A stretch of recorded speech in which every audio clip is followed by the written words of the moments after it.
It is Tuesday afternoon, around 4:35. Finished my workday and now going for a bike ride for about 60 to 70k. I told myself that I will go cycling no matter what, no matter the weather. And this day was quite terrible, but I just got back on Sunday from Germany. It was a work/family trip. And then on Monday I had a rest day and had to go on Tuesday for this trip. Made my bike ready, pumped up the tires, and then we went. The weather was really terrible. Like on the screen it still shows pretty okay, but it was really chaos. It was pouring and already in 10 minutes I was totally soaked. And the big problem here is always getting out of the Hague, and especially this route I chose in the beginning. It's not the best, maybe even the worst I actually ever chose, because it went through a lot of the parts of the Hague.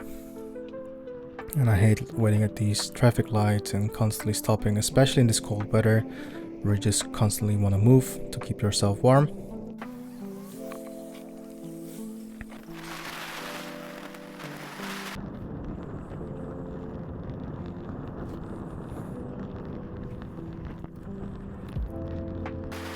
We're going towards the Zuiderpark, and here actually this car had to let me go through, but he didn't. But luckily I was paying attention. I mean, I'm always paying attention, but especially in this kind of weather where it's quite dangerous. When you're cycling in the rain, others are not watching you, it's slippery. Luckily I'm riding 40mm wide tires, so that's a little bit less scary. But overall, still have to be very careful. And although the weather was chaos, it was cold, it was raining, later on in the video what I really like is that outside of the Hague, outside of the traffic, it was very quiet. There was barely anyone crazy enough like me to go cycle in this weather. But of course first I had to get out of this traffic.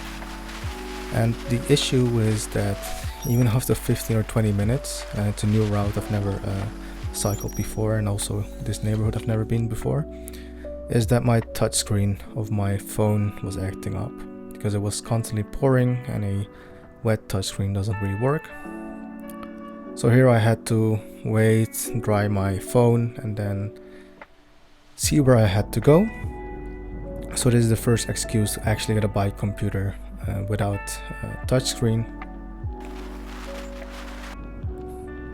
And luckily the Komoot app, which I learned also this day, is that you can open it on your Apple Watch and then you'll get the directions on your wrist at least.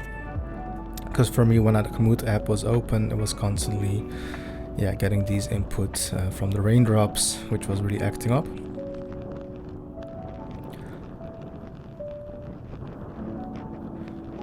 So going now I think towards some neighborhoods at loevensteinlaan. Finally got back on the route, and I chose a route that I knew that I'll have some headwind in the beginning, so that later on in the route I'll have some tailwind, which is always of course much nicer to have that towards the end. And it was extremely windy, so I think the first part, maybe here I'm cycling around 20-22 kilometers an hour on average.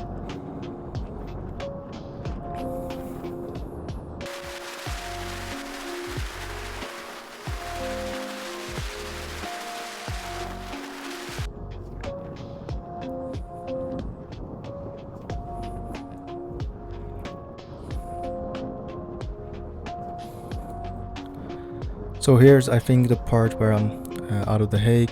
I think it's around Wateringen right now, and these are also actually some routes, some roads I've never cycled before. And I also told this in probably one of my previous videos. What I really like about cycling is that you have constantly these new paths that are undiscovered, even though they're very nearby. Just taking another route, and shout out to Komoot. It's always great taking these routes and learning about these new roads. So yeah, really beautiful cycling here in the nature. Finally, no people or no traffic around.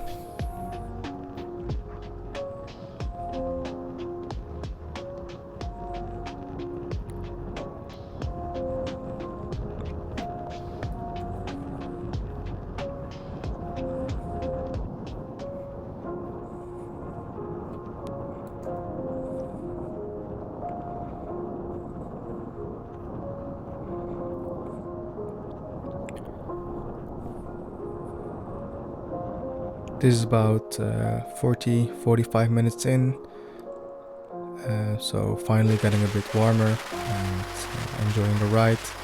And as you can see, like there's no one else on the road, which is nice because sometimes it can get very crowded. And there's all these very beautiful pathways that I've never actually cycled at before. So I love discovering these new roads and then later on coming back and going through them again. Or this very cool tunnel going through it.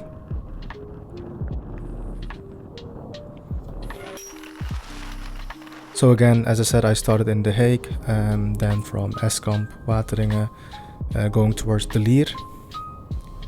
From the lier I went towards Hoek van Holland, and then all the way back from the dunes from Monster, going back. But I'll share the link for the komoot as well later in the description. And then I don't think here, but like later on I'll have some tailwind, and I think here I'm already cycling for about 1.5 hours. But the tailwind part, like that is really where I kind of enjoyed this ride a lot.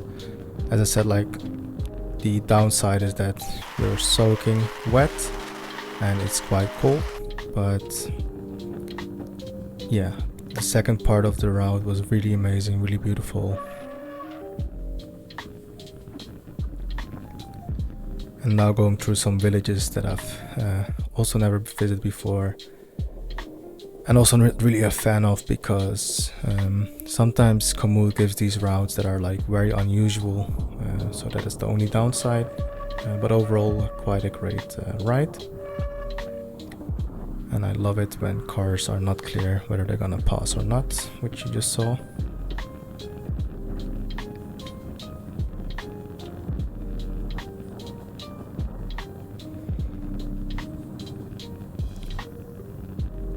A lot of paths with these cobblestones, which I really used to hate when I had a road bike, but now with a gravel bike with 40mm wide tires, I actually don't even mind it anymore, which is one of the perks of a gravel bike.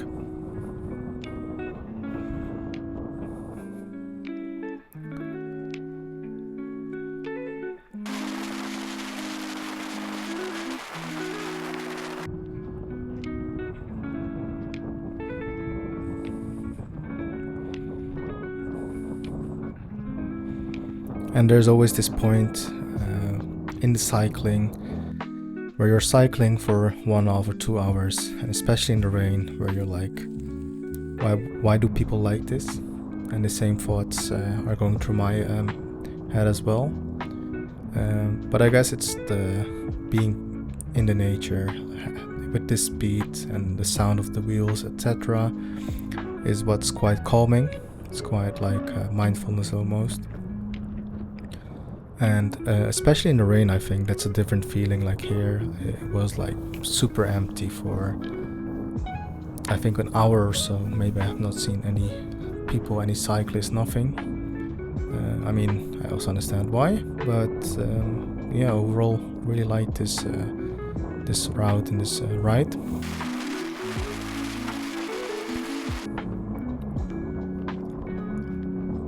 In total, the first time I planned this route, I think it was about 72k, but somehow eventually it ended up being 62k.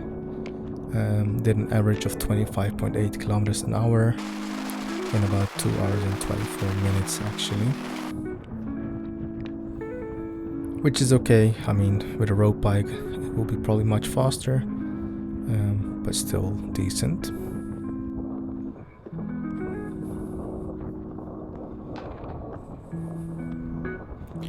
And this is at Hoek van Holland, where I had to also go again through the village. And again here I also made a few mistakes because the navigation on my komoot was not working, and I had to rely on my Apple Watch, where it would say like go right or go left in like 10 or 50 meters, and yeah, it was definitely not great. So I had to return, go back, and then cycle a bit further, and then hope that my Apple Watch would pick it up.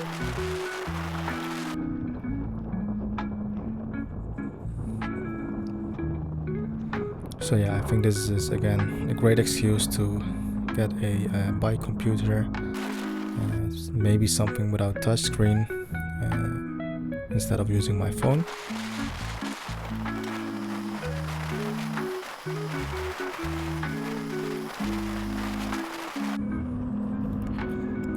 And this is the part from Hoek van Holland towards Scheveningen. So this is also the part where I finally got the tailwind. And yeah, from here onwards actually it got much easier and nicer going through this forest area, which was really beautiful. And I think also after cycling for about 1.5 hour, maybe not 1 hour, a bit maybe a bit more, I was also not cold anymore. Maybe just my feet, because I was wearing these over socks, but I think they're more for keeping your feet warm. But because they got soaked by water, that was not great. And here I'm in the dunes at nearby Scheveningen, a little bit outside of there, and discovered this path also not knowing what would come. So yeah, this was also quite insane. And another advantage of cycling in the rain, or at least at times when there's no people around. I think normally this is a walking path, so you're actually not allowed to cycle. But in this rain, because there's no one else, like, it doesn't matter, you can cycle wherever you want. And I said that with caution, because if there would be people, I would not do that, of course.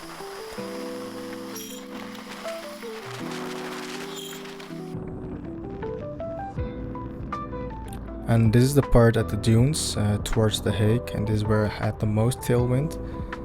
And I think I reached speed of 40-45 here, even, like the tailwind, because the headwind was so strong. Of course the tailwind is also as strong, and here it was like as it was flying.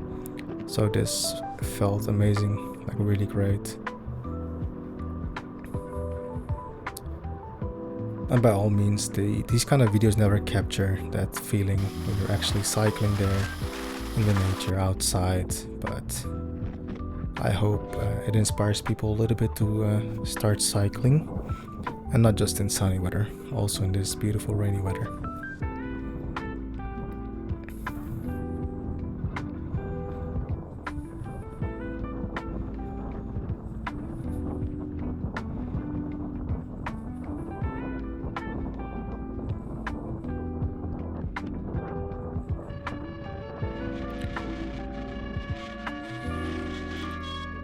So here I reached the beach.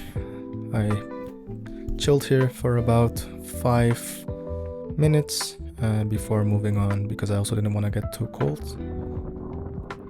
So I got back on my bike and then finished the ride towards the Hague.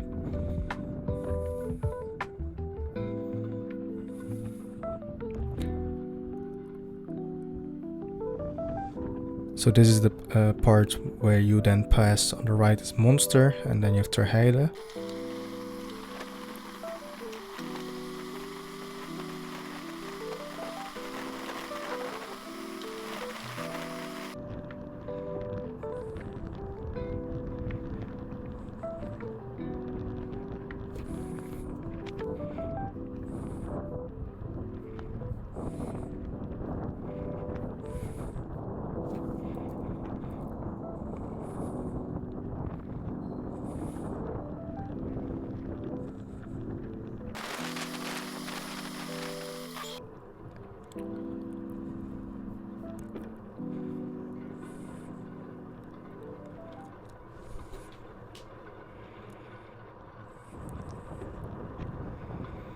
As you can see, it's still pouring outside, like the entire ride. It didn't stop once. It kept on pouring, and to be honest, it was not that bad, as in it was not cold, but it was just raining a lot. And I did expect still that some people would go out for a ride, but I was wrong. I barely, I think no road cyclists or gravel cyclists at all, maybe one, but other than that, yeah, just a few people walking outside that just embraced the rain. Also, again, like these dunes, they're insanely beautiful. Definitely appreciate living in The Hague when you have this around you. And if you have a bike, you should definitely try these routes.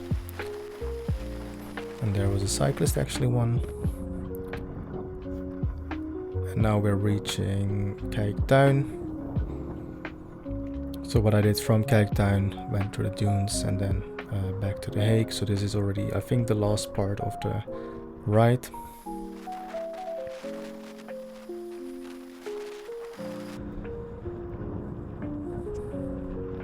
Also in these dunes, like, yeah, you can make a lot of speed. It's quite insane. Also going like 45 and then going over those bumps, it's quite crazy.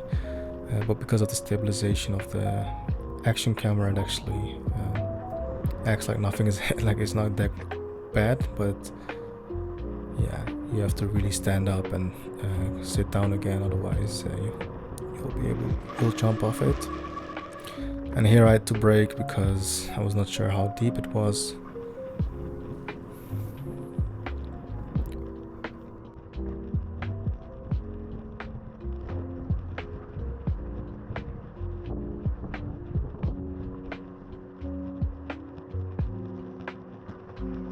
So here I thought, like, let me go and take a little more gravel because I wanted to train for that as well. Before, of course, seeing all of this water and then had to stop suddenly.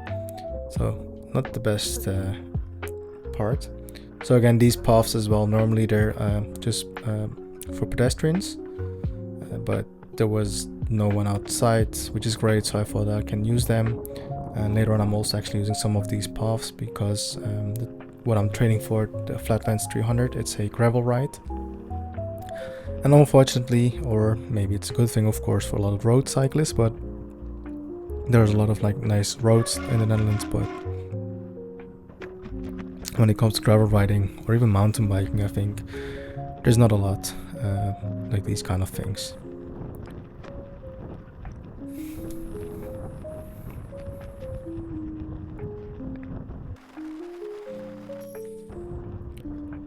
And then there's this one from Zuid all the way down, where you can get like an insane speed going all the way down and then going all the way up again.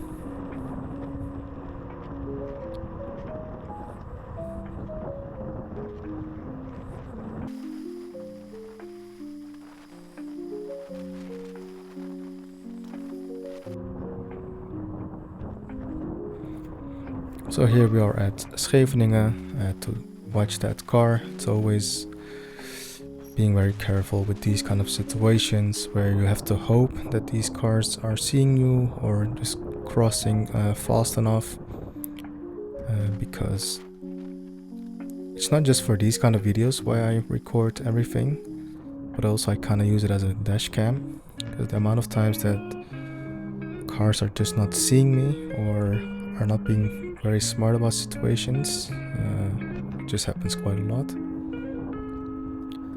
So yeah, from Scheveningen going back to The Hague, and I think at this part I was also quite done. I was ready to go home and take a hot shower and get some tea or coffee in.